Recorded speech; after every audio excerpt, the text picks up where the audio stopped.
Hello, welcome back to TF1C, the Formula 1 chat. We are here discussing the Formula 1 Saudi Arabia Grand Prix. We're going to be reviewing all the action, discussing it, and looking, of course, at the season ahead. And yeah, I mean, where should we start? Should we start from the back or the front? Front. Let's start from the front. Start from the top and the top step of the podium. I mean, this title will be something to do with Max Verstappen returning to that P1 position. Of course, Leclerc won in Bahrain, but Max, without a DNF, was able to emerge victorious after what can only be described as a fantastic battle for the lead. Bit of an opinion here. The battle we saw yesterday between Max and Charles was better than any battle we saw between Verstappen and Lewis. I think it was notable that Max looked exhausted on the podium, because I've never seen that before, and it's because every race that Max won last year, he didn't fight Lewis in that race, because every time they fought, they didn't finish.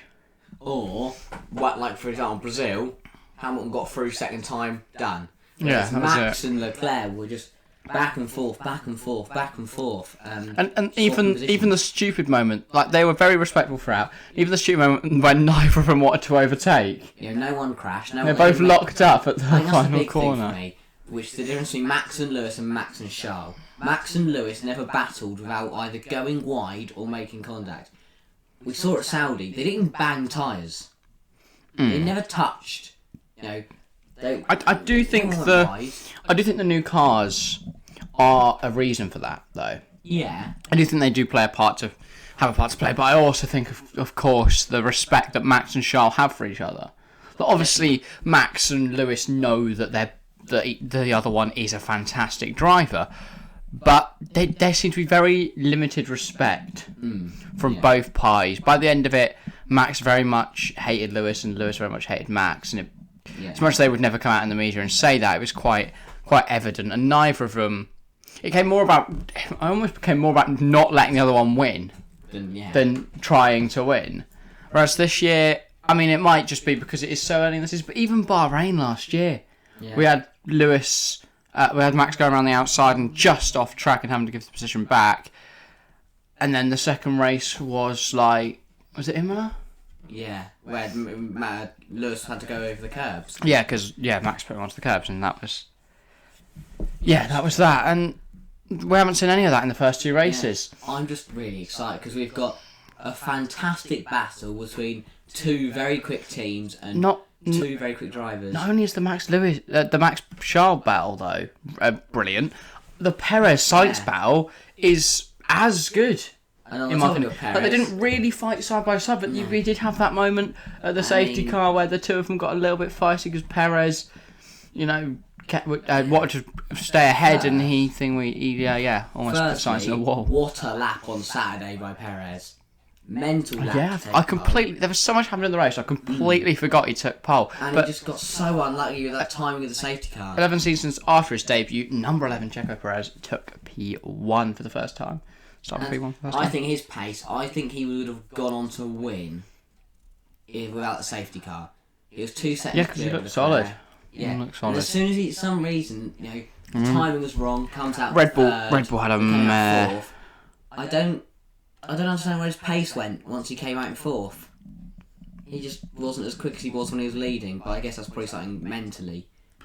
Yeah. Probably push more and you go for it more and you. Yeah, well, of course he ended up third after the safety car, but then the safety car, he had to give the position back and all that stuff. Still a good result in P4. But to beat Sainz. He'll be gutted he didn't even get a podium. Yeah, exactly.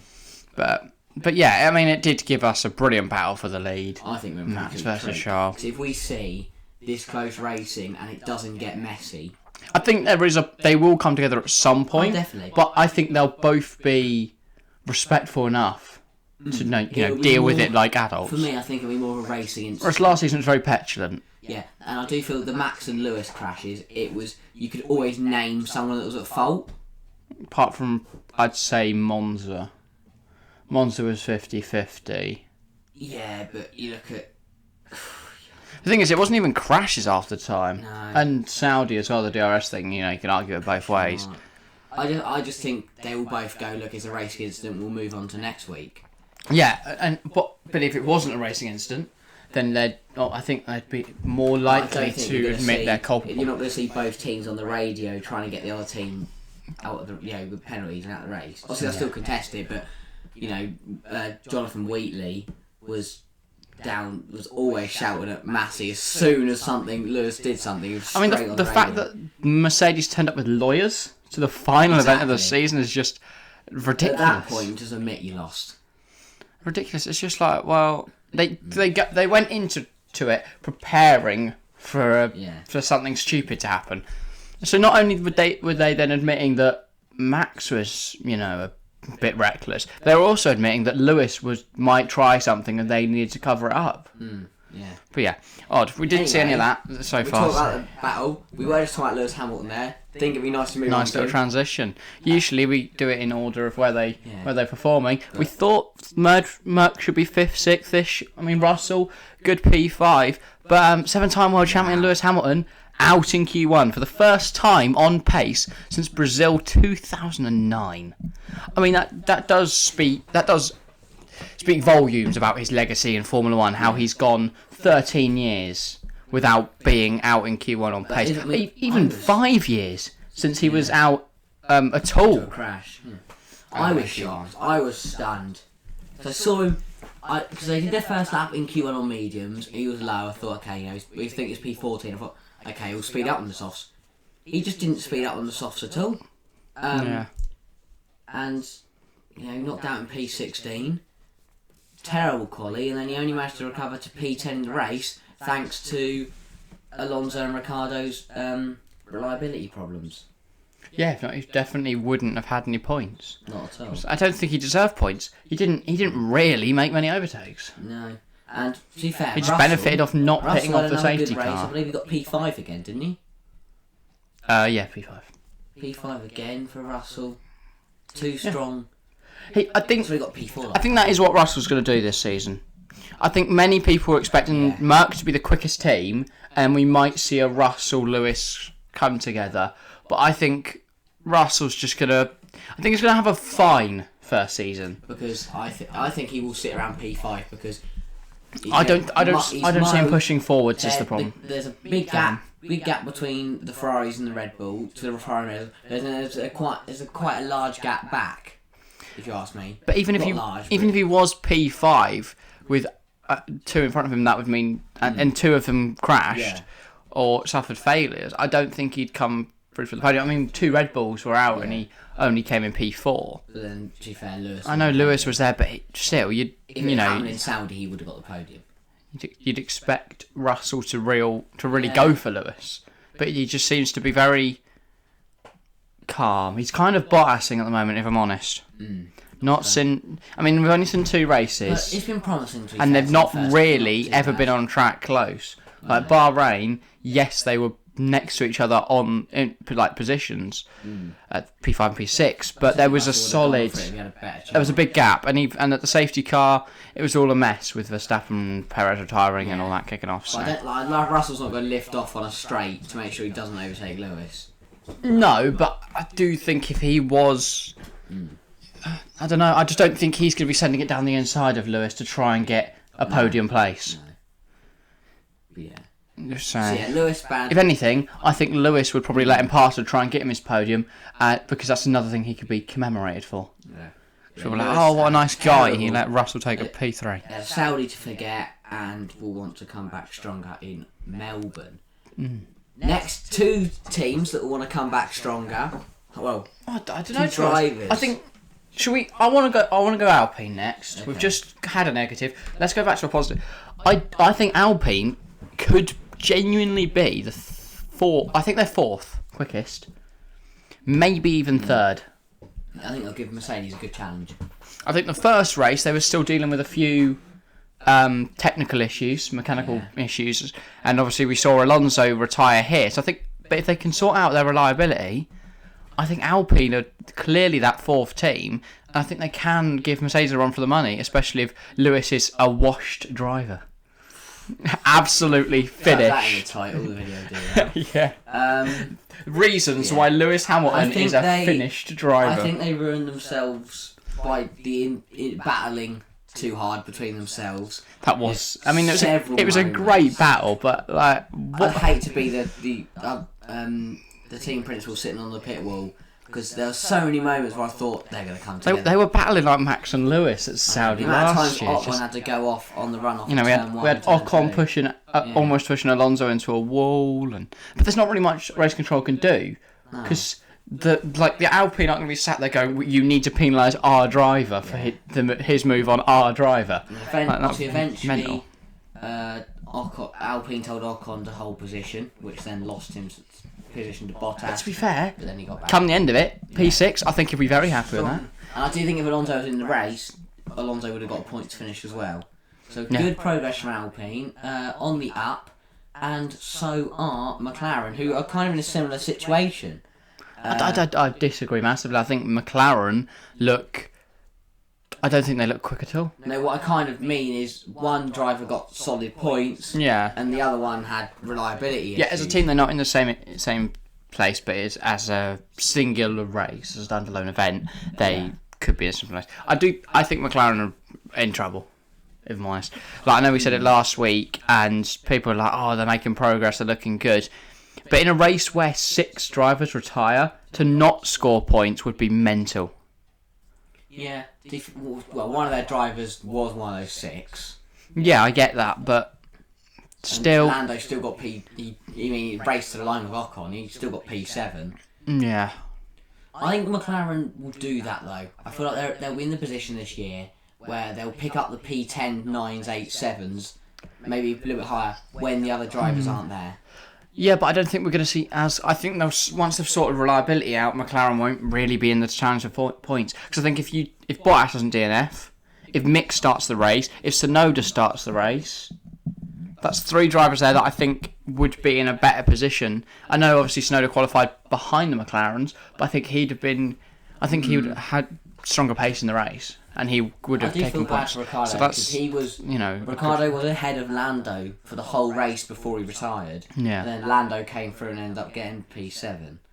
So. Which is ridiculous. I didn't even see him get there. He just ended up there, kind of. But I think that could be McLaren's. He qualified P13 and. A bit of a bold and depressing prediction, but I think that could be McLaren's highest finish of the season. No, not at all. Well, no way. You tell me what other race you're going to have 4 drivers in front of them I don't know. retire. Well, it could be. We've seen some mental races. Yeah, but we saw it in Bahrain where there was 3 drivers in front of them retired, and they were nowhere near the points. Yeah, but then here, drivers in front of 4 drivers retired, and that's only 1 driver difference, but they managed to get 3 places in the points. So it depends. It's going to go race by race, I think, for McLaren. Yeah, well, I think once Vettel's back in Aston as well, I think he'd be... No, I don't think so. That Aston is in the mud.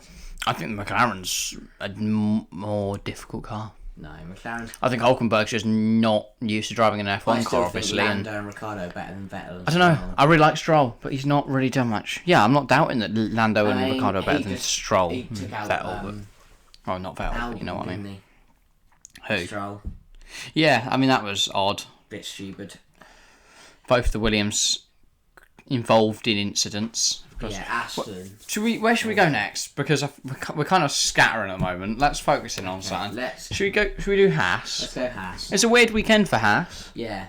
Because on the Saturday, I'd back him for another double points finish until, of course, Mick's huge crash, and we'll get on to that in a minute. I think we'll talk about Magnussen first. But the Haas car is quick. Magnussen looks it looks like he never left. Magnussen He's at one with that car. Magnussen got P9 right. Yeah. Points again. Solid. Saying he didn't know he was racing until a week before Bahrain. Yeah. So it was testing, so yeah, a week. Yeah. And I mean, he's just come into the car. He's adapted really well to the new regs, and he's flying, absolutely flying. Yeah.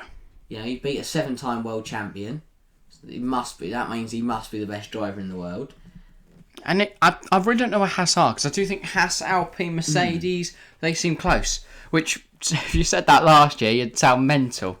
But I do think they are around those low points. Because I think, yes, Magnussen got P5 in Bahrain, but put the Red Bulls back in there, and that's P7. So I do think they are around the low. But then I think they'll. You're right. I mean, you can say they got lucky to get the points, but then you make your own luck. Yeah. Magnussen drove a solid race. He didn't get involved in any incidents. He didn't make any silly moves. Didn't do anything stupid. And he was in the perfect position for when that Red Bull disaster happened. Yeah. He could take full advantage of it. And I think without Mick's crash here, and without getting spun at Bahrain, he gets double points. He gets points finishes in both races. So I do think Haas looking quick, and I think Mick will get his first points in Australia if he's this quick at every. If he's this close to Magnussen. Magnussen looks like a genuine top 10 driver every race. Mick just hasn't really got a chance to show it. No. Being spun in Bahrain, and then of course that crash. We'll talk about the crash. It was obviously horrific to see. We're glad Mick is okay. It does pose a question though. Does the side of track need to be changed? Because I don't think you can just look at a concrete barrier and go, "Oh, it's not a place where we expect a crash." I don't know what idiot has made a racetrack of concrete barriers. Why?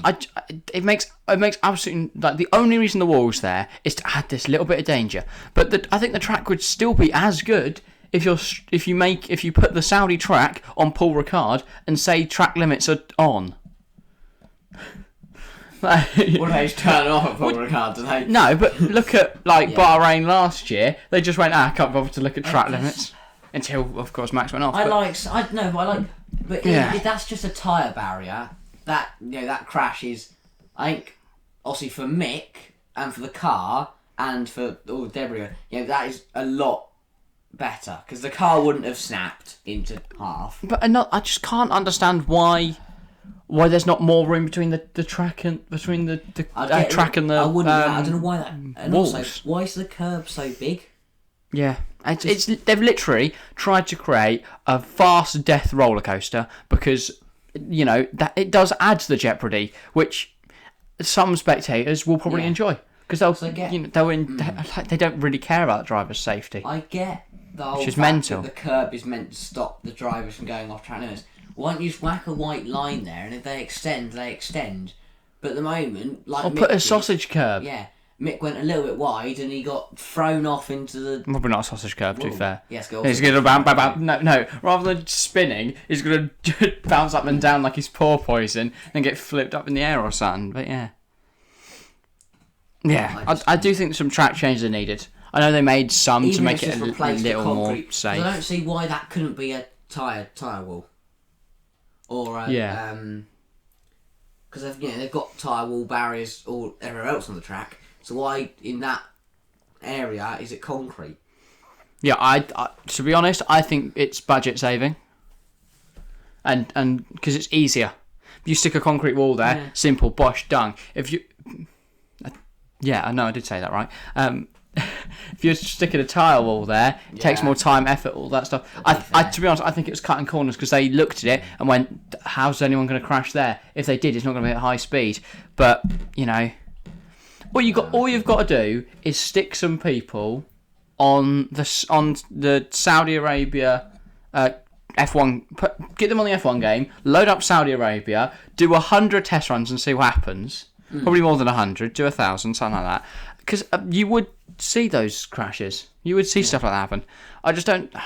I don't think you should not. It's mental that you make a barrier not fully safe because you don't expect a crash there. I mean that is mental. Yeah, it's ridiculous. But yeah, I think the track is good fun. I mean, I don't think you need the added jeopardy of the walls. You've got enough with the missiles. I mean, there's enough jeopardy.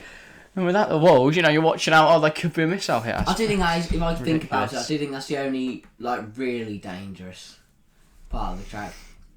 Because it's a big curb that can throw you into a concrete wall. Exactly. If I just sum that up... You put it in that terms, it's mental, isn't it? But, yeah. It didn't really help. Also, he had the double impact. That's the thing, with a tyre barrier, when he first spun into the wall, he'd stayed there. He went and rebounded and flung into the other concrete wall. I also don't think F2 should be driving there. Well, F2 are alright. Yeah, but they're young, they're inexperienced. We'll save I don't know. that for I don't. F2 video. Yeah, I don't know. I just don't. I mean, it was a good race. We've obviously discussed that in the video, but I don't know. I wouldn't really have them racing there. Okay. Speaking of F2 driver last year, F1 rookie now, Guan Yu Zhou at Alfa Romeo. That was the best segue ever. Congrats. He got a P11. Just one place off the points. Solid. Yeah. I mean, Alfa Romeo would have got points out of Bottas DNF, which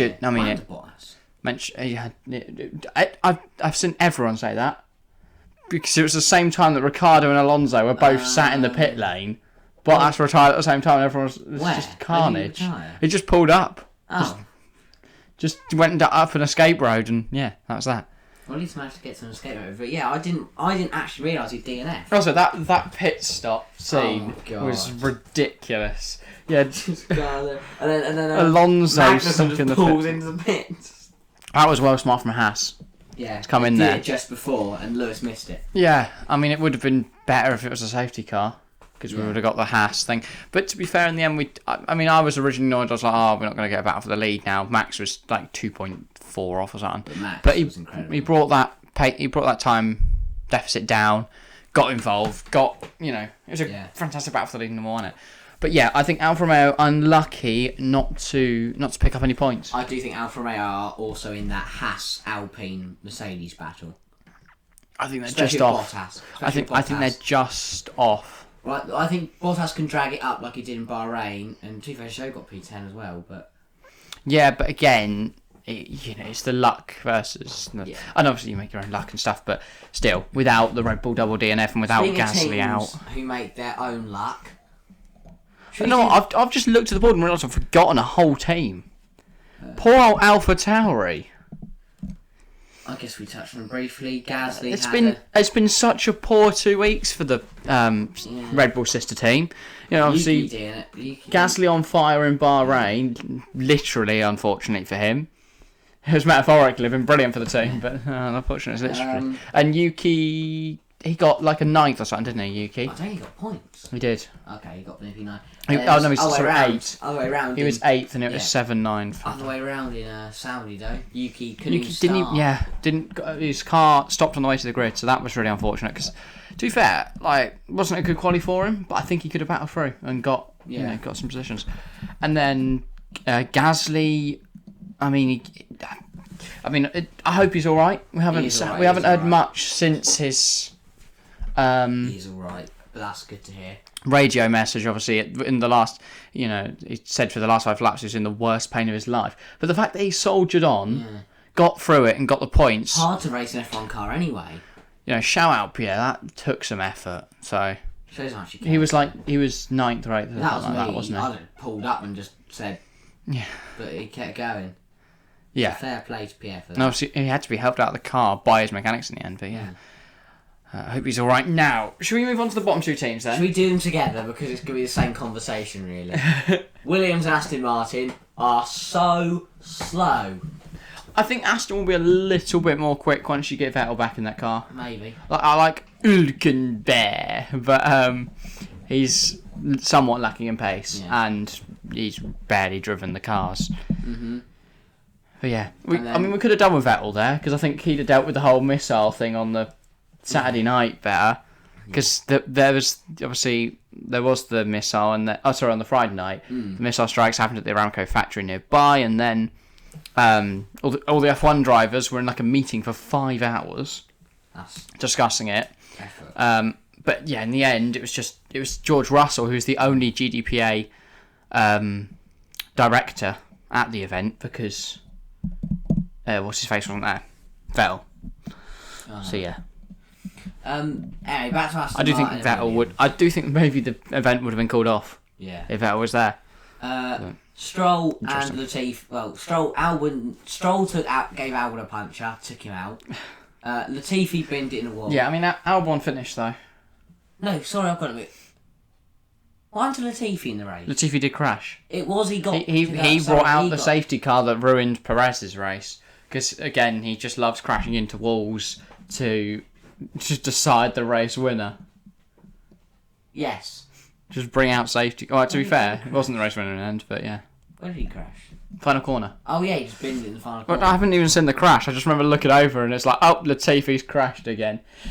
I feel for Latifi, but I think this is his last season in Formula 1. Has to be. He's terrible. I'm sorry. I think depending on Sargent's position, we could see Logan Sargent of F1. I think he'd need a good next few races. He's Williams Academy. Good point. Like, what other option do they have? Aitken. Looking at it. Because Aitken's not even in F2 anymore. He's moved on to touring cars. He's still an F1 backup driver, but... Yeah, and then their other academy is Jamie Chadwick, but I don't think she's ready for a step up to F1 yet. She needs to drive F2 first. I mean, what was it? She did F4 a couple of years ago. Yeah, only got one season. Didn't do great in it. But I mean, I think it is mental that you have a feeder series like W Series that you've got a two-time champion, but then in F2, they can't compete again. I mean. It's fair enough to Jamie Chadwick. We can't say no, she can't compete because she deserves the seat. But equally, you're stopping other drivers having a chance to win the championship and stuff like that. I think it's more on the teams that no one's going to got her. How Roy Nassani has a seat in F2 and stuff. But yeah, if Williams are going to replace Latifi, I think Sargent's the most obvious candidate because Merck don't have anyone in their academy either, unless you're going to give De Vries or. What's his face? Van Dorn. Yeah. That would make no sense though, but yeah, unless you could give De Vries a seat, makes no sense. I think it will be Albon, and then I guess they could take at this point, I think old Red driver. Bull are very happy with how Albon's doing, but also, I mean, you can't really help getting taken out by Stroll. Obviously, the car looks slow. What happened in Bahrain? I was going to say he was in the bottom lot with the McLaren and Aston. They didn't even get to go. They didn't even get to catch up the safety car. No. But yeah, Williams and Aston Martin slow, but back to the front, we've got a titanic scrap for this championship on. Yeah, I think Albon will have a. I think he's got next season in the Williams. If I'm honest, I don't see him going anywhere. Yeah. Because he does look a lot better than Latifi. I think Latifi, it's gone. But oh well, poor Latifi. Mm-hmm. I don't know if he. I could see an FE seat similar to Gio, something like that. It'd be great because he's got decent pace. And if you fund an FE team, maybe you look at a Maserati or something like that, just joining. Yeah. But yeah, that's about everything for this F1 round, F1 review, roundup kind of thing. F2 will hopefully be out tomorrow. Might be a little bit of a delay because we are live for England versus Ivory Coast tomorrow. Yeah. On the TFC channel, so there might be a bit of a delay with TF1C stuff, but we will have that out by the end of this week. If you have enjoyed, make sure to leave a like and comment down below. Your thoughts on the Saudi Arabian GP or anything else you want to comment, just up the interactions and stuff. But yeah, we love talking to our audiences and stuff like that. So yeah, cheers for that, and subscribe if you're new, of course. Definitely. Right, currently on 22. Let's see if we can get that up a little bit. I don't really know what we should aim for, but if you are enjoying our content, make sure to subscribe. But yeah, thank you all very much for watching. We'll see you next time. See ya.